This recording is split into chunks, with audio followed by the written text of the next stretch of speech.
शक्तीपीठ महामार्गाबाबत सर्वांना विश्वासात घेऊन निर्णय घेणार असल्याचे नामदार गिरीश महाजन यांनी सांगितलं आहे।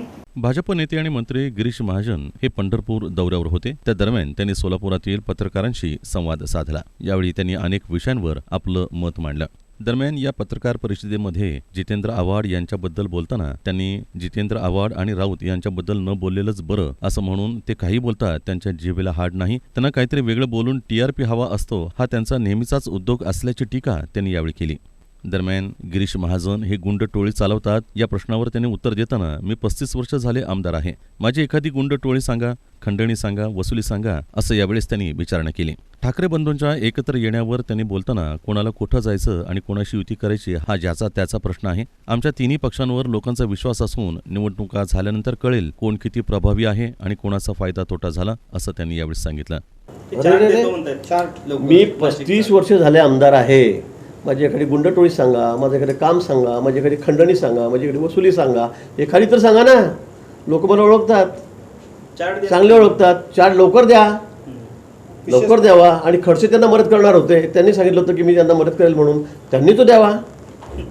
असं नुसतं मी सांगतो बाष्पळ बडबड करू नका, आपण ते पुराव्यानिशी बोला काहीतरी। नुसतं माझ्याकडे हे आहे, माझ्याकडे ते खडसेंनी खूप बडबड केली मागे, तुम्हाला माहीत आहे। मग ते काय सांगितलं, कसे पलटी मारली तरी तुम्हालाही माहीत आहे। आता बघा निवडणुकासमोर आमची पूर्ण तयारी आहे, संघटनापेक्षा आम्ही एकदम सगळ्यात पुढे आहोत। आता कुणाला कुठे जायचं, कोणी कुणाशी युती करायची हा त्याचा प्रश्न आहे। आम्ही तयार आहोत आणि आम्ही यावेळेला तुम्हाला सांगतो राज्यामध्ये महापालिका आहेत, जिल्हा परिषद आहेत, लोकांचा विश्वास आमच्यावर आहे, आमच्या नेत्यांवर आहे, देवेंद्रजींवर आहे, आमच्या दोन्ही उपमुख्यमंत्री महोदयांवर, त्या ठिकाणी शिंदे साहेबांवर आहे, अजितदादांवर आहे। आणि निवडणुका झाल्यावर तुम्हाला कळेल की कोण किती प्रभावी आहे, कोणाचा काय फायदा झाला, कोणाचा काय तोटा झाला म्हणून। ठाकरेंच्या अस्तित्वावर बोलताना उद्धव ठाकरेंचं अस्तित्व पणाला लागलं आहे। ज्यावेळी उद्धव ठाकरे काँग्रेस आणि शरद पवारांच्या मांडीवर जाऊन बसले त्याच वेळीच त्यांचं आव्हान संपलंय। क्षणिक सुखाकरता त्यांनी ती खुर्ची उपभोगली आणि 2.5 वर्षात ते घरी गेले। क्षणिक सुखाकरता तुम्ही पार्टीला वेठीस धरू नका असं त्यावेळेस मी सांगितलं होतं, मात्र तरीही त्यांनी चूक केली। बाळासाहेब ठाकरेंचं हिंदुत्व आयडिओलॉजी बाजूला टाकली अशी घणाघाती टीका त्यांनी यावेळेस बोलताना केली।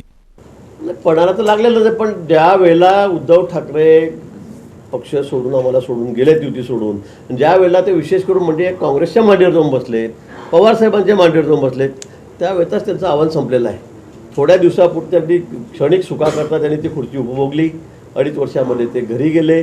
पण आता पुढे त्यांचं भविष्य अंधकारमय। मी त्यावेळेला वारंवार सांगितलं की क्षणिक सुखाकरता तुम्ही एवढं सगळं पार्टीला वेठी धरू नका, दावाला लावू नका, मी वारंवार सांगितलेलं आहे। पण त्यांनी ती चूक केली। त्यांनी माननीय बाळासाहेब ठाकरेंचं सगळं हिंदुत्व, त्यांच्या सगळ्या आयडिओलॉजी या सगळ्या बाजूला टाकल्या आणि आता बसलेत। शक्तीपीठ महामार्गाला विरोध असण्याच्या भूमिकेबद्दल बोलताना शक्तीपीठ महामार्गाबाबत सर्वांना विश्वासात घेऊन निर्णय घेऊ असं मुख्यमंत्र्यांनी सांगितलं आहे। शेतकऱ्यांनी स्थानिक लोकप्रतिनिधींना विश्वासात घेऊन हा निर्णय होईल, कोणत्याही शेतकऱ्यांवर बळजबरी होणार नाही। समृद्धी महामार्गावर देखील असंच झालं होतं। आता मात्र सगळेजण खुश असल्याचं भाजपचे नेते आणि मंत्री गिरीश महाजन यांनी पत्रकार परिषदेत बोलताना सांगितलं।